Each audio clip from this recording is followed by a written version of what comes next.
3 leçons à retenir de la victoire de Donald Trump à l'élection américaine et comment tu peux les appliquer à ta stratégie marketing. Alors petit disclaimer avant de commencer cette vidéo, je voudrais dire que je ne fais pas de politique ici. Déjà je ne suis pas citoyen américain et puis mes opinions elles sont pas importantes. Le but de cette vidéo c'est simplement de décrypter la réussite d'une campagne électorale et de voir quelles sont les clés du succès pour pouvoir ensuite peut-être appliquer des bonnes pratiques. Alors ne me dites pas en commentaire oui machin pro-Trump, anti-Trump ou autre, c'est pas le débat les amis, vous allez comprendre tout de suite. Ce qu'on regarde juste c'est comment il a piloté sa campagne et comment il a battu à plat de couture toute la concurrence. Alors c'est pas n'importe qui, Donald Trump évidemment, c'est l'ancien président quand même, c'est un milliardaire, mais si on regarde, il avait quand même beaucoup de monde contre lui. Alors il a eu déjà des menaces d'inéligibilité, il a eu des procès, il a eu des tentatives d'assassinat, il a eu tous les médias un petit peu, enfin les plus grands médias qui étaient un peu ligués contre lui, à part Fox News bien sûr, mais tous les autres grands médias, les télévisions comme les journaux étaient souvent contre lui. Et si c'était pas suffisant, il avait également tous les influenceurs, voilà, toutes les stars de la chanson, du cinéma, de la télévision, tous les people, s'étaient ligués contre lui. Alors en bien ou en mal, encore une fois, c'est pas le but de la vidéo.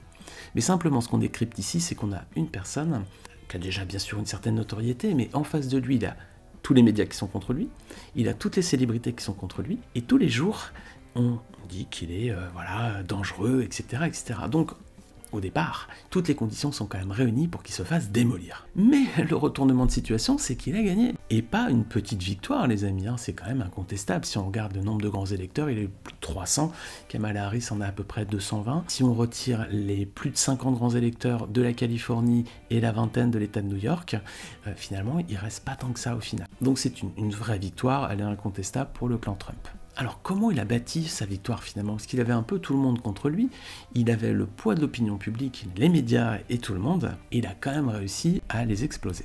Alors on va essayer de décrypter ça. Alors première leçon, et tout ce qu'on va analyser ici, donc c'est d'un point de vue marketing, pas politique. Donc première leçon à en tirer, c'est que son programme était basé non pas sur des intuitions. Trump, il a bien sondé l'opinion pour voir ce que les gens voulaient vraiment. Et ça, c'est un risque qu'on peut avoir parfois. On veut lancer un produit, par exemple, ou une offre de service, et on se dit, on pense que les gens, ils attendent ça. C'est un peu la stratégie de Kamala Harris, peut-être. Je ne suis pas dans ses équipes de campagne, mais ça pourrait laisser penser un petit peu que le fond du programme était basé un petit peu sur ce qu'on voulait proposer aux gens sans savoir s'ils en voulaient vraiment. Ce qui ressort, en tout cas, c'est que les Américains ont élu Trump pour les problèmes d'inflation, d'immigration, et parce qu'il refusait certains thèmes de société, voilà ce qu'on appelle le wokisme. En face, on a une campagne qui s'est faite à l'opposé, et justement c'était sur des valeurs de société. Alors c'est bien ou c'est mal, mais c'était pas le problème des gens. Les gens, ils ont dit massivement, nous le problème c'est le caddie et c'est le portefeuille. Voilà, c'est pas les thèmes de société, on fera ça plus tard quand on aura le temps ou quand on aura envie. Mais pour l'instant, la priorité c'est quand même de bien manger et d'avoir suffisamment d'argent pour tenir la fin du mois. Donc attention à ça les amis, quand vous lancez un produit ou un service, ne vous basez pas sur des intuitions, sur des je pense que, mais sur des faits tangibles. N'hésitez pas à sonder votre public, n'hésitez pas à lui poser la question, n'hésitez pas à aller le rencontrer, n'hésitez pas à savoir vraiment ce qu'il attend. C'est pour ça que vous pourrez proposer ensuite l'offre qui répond à son besoin. Mais si votre but c'est de créer juste une offre et de lui proposer, si c'est pas ce qu'il attend, ça marchera jamais. Deuxième leçon à présent, et c'est lié avec la première, c'est qu'en fait le programme de Donald Trump il était basé sur la demande.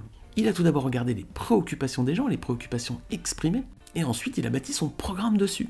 Et là encore, c'est visiblement pas ce qu'a fait le camp Harris, parce que si on regarde bien le programme électoral, les gens ça leur a pas parlé, et même dans leur propre camp, le camp démocrate, et beaucoup de voix s'élèvent aujourd'hui pour dire c'est pas le programme qu'on aurait dû mettre en place. C'est pas ce que les Américains avaient envie d'entendre et c'est pas sur ces points-là qu'ils voulaient voter. Alors les amis, deuxième leçon marketing, construisez bien votre offre de produit-service sur la demande. Ne lancez pas un produit-service parce que ça vous fait plaisir ou parce que vous pensez que vous voulez l'imposer en quelque sorte aux clients. Non, si les gens sont pas en phase, ils n'achèteront pas. Voilà, ils mettront pas leur bulletin de vote ou ils vous enverront pas leur argent. Donc attention, construisez bien votre offre de produit-service non pas sur des intuitions mais sur des éléments factuels et basez-vous bien sur la demande exprimée par votre audience. Et si on regarde les deux secondes campagnes des candidats, on voit très bien ces deux approches-là. Est-ce que je fixe mon programme sur la demande des citoyens ou des clients, ou est-ce que je fixe mon programme en fonction des valeurs que je veux absolument mettre en avant? Le slogan de Trump, c'est « Make America Great Again ». Vous connaissez ce slogan, bien sûr. Faire en sorte que l'Amérique redevienne grande.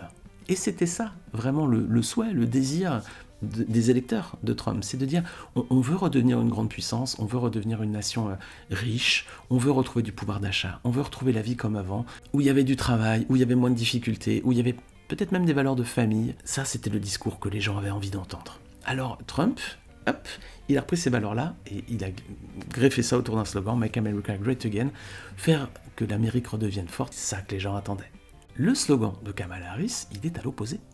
On le connaît moins en France, mais c'est « We're not going back ». On ne reviendra pas en arrière. Eh oui, mais mauvaise pioche, parce que les gens, c'est ce qu'ils voulaient, justement, revenir en arrière. Ils voulaient revenir dans l'Amérique des années 50 ou 60, où il y avait de la prospérité économique, où il y avait plus de sécurité, où il y avait moins de problèmes sociétaux. Voilà. Et là, Donald Trump tapait juste.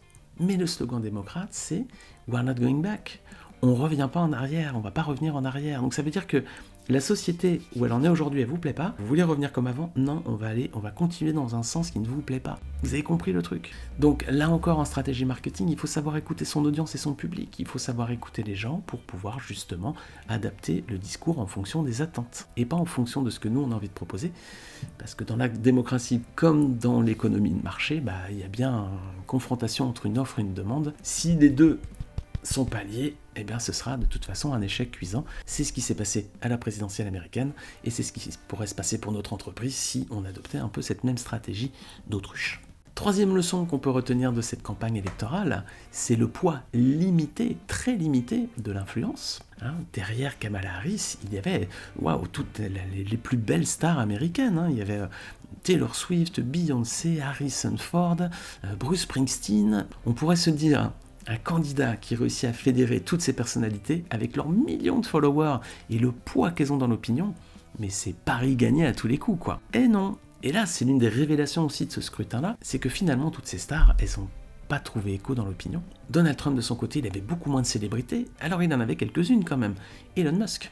Alors, peut-être très controversé, mais Elon Musk, il collait bien à son discours. Elon Musk, il arrivait un peu aux États-Unis de façon illégale quand même. On a bien vu que par rapport à son inscription à l'université, etc., à un moment, il aurait dû quitter le territoire américain. Il est resté. Mais c'est quand même le profil d'une personne qui vient d'un autre pays, l'Afrique du Sud, qui arrive aux États-Unis pour faire des études, puis pour créer une entreprise. Il part quand même de pas grand-chose, et puis il y a toute la success story derrière. Donc il coche un peu toutes les cases, parce qu'on reprochait au candidat Trump d'être raciste. Il dit voilà, quelqu'un qui est finalement un immigré, et qui a réussi aux États-Unis, donc. Et en plus, c'est l'homme qui a le plus de succès aujourd'hui dans les entreprises au niveau mondial. C'est l'homme le plus riche du monde. Donc il avait un seul influenceur puissant, mais qui collait très bien à son thème de campagne. Et puis à côté, il s'est émancipé de tous les médias traditionnels qui étaient contre lui, et il a plutôt été sur les médias alternatifs, notamment le podcast. Et le podcast est très écouté aux États-Unis. Il y a un Américain sur deux qui écoute des podcasts tous les jours. Il a été dans le podcast le plus populaire aux States, qui est le podcast de Joe Rogan. Ça tombe bien, parce que Joe Rogan, il a une sensibilité politique qui est proche de Trump. Et il est très écouté dans l'opinion. C'est quelqu'un qui a vraiment un très large public. Donc, Trump s'est émancipé des médias traditionnels, il était dans les médias alternatifs, mais ceux que les Américains écoutent, et du coup, il a fait mouche, quoi. Donc il n'avait pas besoin d'avoir beaucoup d'influenceurs, quelques-uns, mais bien ciblés, Elon Musk, Joe Rogan et tout, et ça lui a permis de toucher la plus large audience possible, de parler au cœur du public américain, et de gagner donc cette campagne avec quand même beaucoup de succès. Donc c'est la leçon pour nous aussi, ça sert à rien de faire des grandes campagnes de marketing d'influence en prenant les gens les plus connus et tout. Si votre produit n'est pas en phase avec ce que les gens attendent, si votre discours n'est pas celui qu'ils ont envie d'entendre, si en fait vous faites un peu plaisir en payant des personnalités, si vous faites du marketing d'influence comme ça, vous allez taper à côté les amis. Ça va vous coûter très cher en budget, en com et tout, et vous aurez aucun retour.